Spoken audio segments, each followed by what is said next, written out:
नमस्कार मित्रों, मैं नवीन आज आपको 16 सोमवार व्रत कथा के बारे में पूरी जानकारी देना चाहता हूँ। तो दोस्तों, 16 सोमवार व्रत भगवान शिव को प्रसन्न करने के लिए किया जाने वाला एक महत्वपूर्ण और पवित्र व्रत है। ये व्रत विशेष रूप से अविवाहित लड़कियों द्वारा अच्छे पति की प्राप्ति और सुहागन स्त्रियों द्वारा अपने पति की लंबी आयु और सुख समृद्धि के लिए किया जाता है।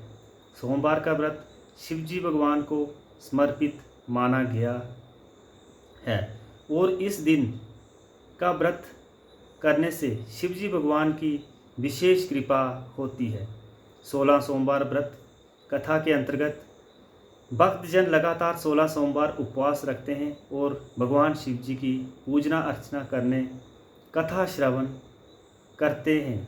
ऐसा विश्वास है कि इस व्रत की श्रद्धा और विश्वास के साथ करने से जीवन में आने वाली कठिनाइयाँ दूर होती हैं और मनचाही इच्छा पूर्ण होती है। इस व्रत भक्ति, श्रद्धा और संयम का प्रतीक है जो साधक को आध्यात्मिक शक्ति, मानसिक शक्ति प्रदान करता है। इसलिए ये व्रत शिव भक्तों के लिए अत्यंत फलदायी और मंगलकारी माना गया है। दोस्तों, 16 सोमवार पौराणिक और प्रमाणिक व्रत कथा। अभी मैं आपको कथा सुनाने जा रहा हूँ, ध्यान से सुनिएगा। जय शिवम बोलो, जय शिवम, जय शिव, जय शिव। एक समय श्री महादेव जी पार्वती के साथ भ्रमण करते हुए मृत्यु लोक में अमरावती नगरी में आए। वहाँ के राजा ने शिव मंदिर बनवाया था जो कि अत्यंत भव्य और रमणीक तथा मन को शांति पहुँचाने वाला था। भ्रमण करते सम शिव पार्वती भी ठहर गए। पार्वती जी ने कहा, हे नाथ, आओ आज इसी स्थान पर चौसर पासे खेलें। खेल प्रारंभ हुआ। भगवान शिव जी कहने लगे, मैं जीतूंगा। इस प्रकार उनकी आपस में वार्तालाप होने लगी। उस समय पुजारी जी पूजा करने आए। पार्वती जी ने पूछा, पुजारी जी बताइए, जीत किसकी होगी? पुजारी बोला, इस खेल में महादेव जी के समान कोई दूसरा परमगत नहीं हो सकता, इसलिए महादेव जी जय बाजी जीतेंगे। परंतु हुआ उल्टा, जीत पार्वती जी की हुई। अंततः पार्वती जी ने पुजारी को कोढ़ी होने का शाप दे दिया कि तूने मिथ्या भाषण किया है। अब तो पुजारी कोढ़ी हो गया। शिव पार्वती दोनों वापस चले गए। कुछ समय पश्चात अप्सराएं पूजा करने आई। अप्सराओं ने पुजारी के इसके कोढ़ी होने का कारण पूछा। पुजारी ने ये सब बातें बता दी। अप्सराएं कहने लगी, पुजारी जी, आप 16 सोमवार का व्रत करें तो भगवान शिव जी प्रसन्न होकर आपका संकट दूर करेंगे। पुजारी जी ने अप्सराओं से व्रत की विधि पूछी। अप्सराओं ने व्रत करने और व्रत का उद्यापन करने की संपूर्ण विधि बता दी। पुजारी ने विधि पूर्वक श्रद्धा भाव से व्रत आरंभ किया और अंत में व्रत का उद्यापन भी किया। व्रत के प्रभाव से पुजारी जी रोग मुक्त हो गए। कुछ दिनों बाद शंकर भगवान पार्वती जी पुनः उस मंदिर में आए तो पुजारी जी को रोग मुक्त देकर पार्वती ने पूछा, मेरे दिए हुए शाप से मुक्ति पाने को तुमने कौन सा उपाय किया? पुजारी जी ने कहा, हे माता, अप्सराओं द्वारा बताए गए 16 सोमवार व्रत करने से मेरा ये कष्ट दूर हुआ है। पार्वती जी ने भी 16 सोमवार का व्रत किया, जिससे उन्हें रूठे हुए कृतज्ञों को अपनी माता से प्रसन्न होकर आज्ञाकारी हुए। कार्तिकेय जी ने पूछा, हे माता, क्या कारण है कि मेरा मन सदा आपके चरणों में लगा रहता है। पार्वती जी के कार्तिकेय को 16 सोमवार के व्रत का महात्म्य और विधि बताई। तब कार्तिकेय जी ने इस व्रत को किया तो उनका बिछड़ा हुआ मित्र मिला। अब मित्रों ने भी इस व्रत को अपने विवाह होने की इच्छा से किया। फलतः वह विदेश गया। वहाँ के राजा की कन्या का स्वयंवर था। राजा ने प्रण किया कि हाथिनी जिस व्यक्ति के गले में वरमाला डाल देगी उसी के साथ राजकुमारी का विवाह करूँगा। वह ब्राह्मण मित्र भी स्वयंवर देखने के लिए इच्छा से वहाँ एक ओर जाकर बैठ गया।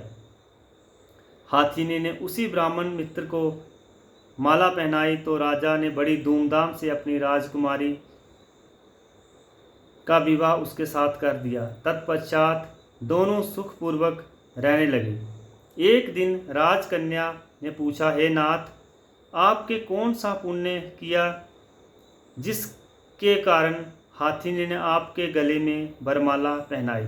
ब्राह्मण पति ने कहा, मैंने कार्तिकेय जी द्वारा बताए गए 16 सोमवार का व्रत पूर्ण विधि विधान सहित श्रद्धा भक्ति से किया, जिसके फल में के कारण मुझे तुम्हारे जैसी सौभाग्यशाली पत्नी मिली।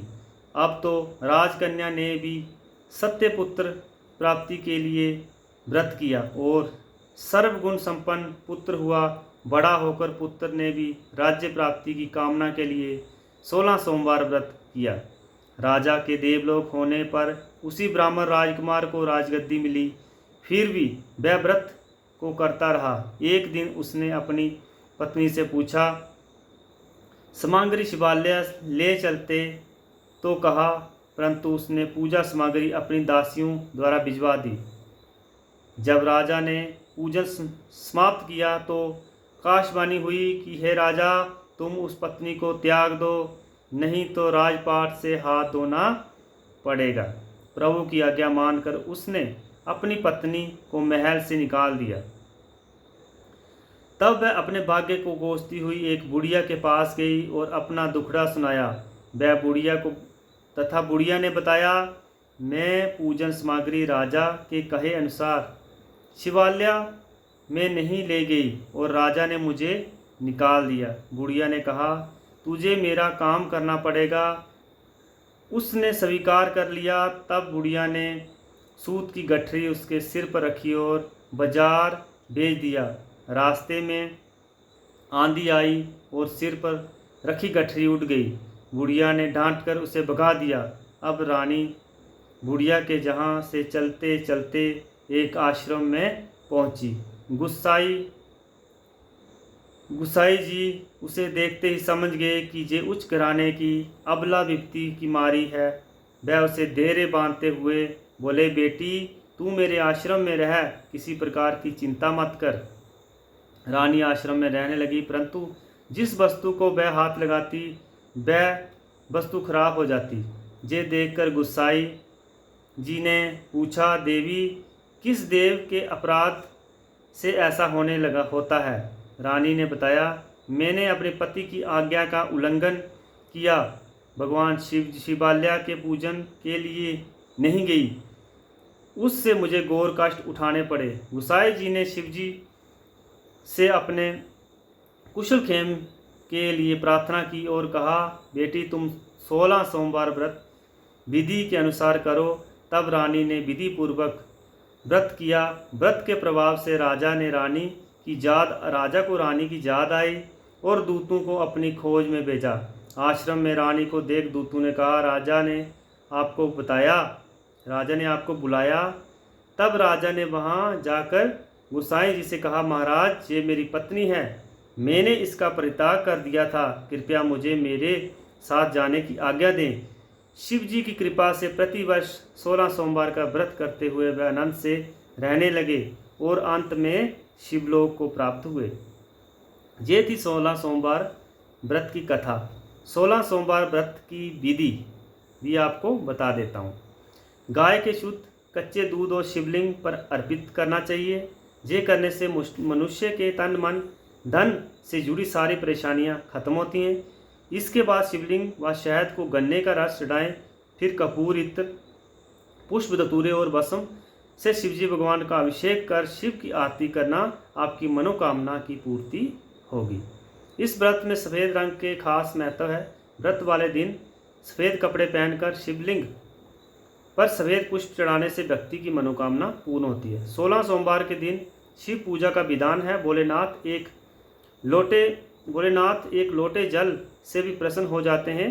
सोमवार के दिन भगवान शिव की पूजा करने से व्यक्ति की मनोकामना पूर्ण होती है। यदि भोलेनाथ की पूजा शिव मंत्र के साथ की जाए तो भाग्य उदय तथा रोजगार उन्नति, मन चाहे जीवन साथी पाने की मनोकामना भी शीघ्र पूरी होती है। शिवलिंग पर जल अभिषेक के बाद गाय का दूध अर्पित करें। इससे तन मन धन संबंधी समस्या दूर होती है। शिवलिंग पर शहद और धारा अर्पित करने से आजीविका, नौकरी, व्यवसाय संबंधित सभी परेशानियों से छुटकारा मिलता है। लाल चंदन लगाने व श्रृंगार करने से माना जाता है कि शिवलिंग पर चढ़ाने से सुख संपत्ति आती है। इन सब उपायों बाद यथाशक्ति गंध, अक्षत, फूल, नैवेद्य, आरती, दिया जला कर ही आरती करें। भगवान शिव जी को अर्पित किए गए दूध, शहद चरणामत रूप से ग्रहण करें। चंदन लगाकर मनोकामना पूर्ति के लिए भगवान भोलेनाथ की कृपा करें। उसके बाद भगवान शिव की आरती करें। ओम जय शिव ओमकारा पूरी आरती जो है वो करनी चाहिए। ये थे 16 सोमवार व्रत कथा, विधि और पूजन। आपको मेरी दी हुई जानकारी कैसी लगी? प्लीज़ दोस्तों लाइक करो, सब्सक्राइब करो और जय माता दी, जय शिव शंकर, जय माता दी, जय माता दी।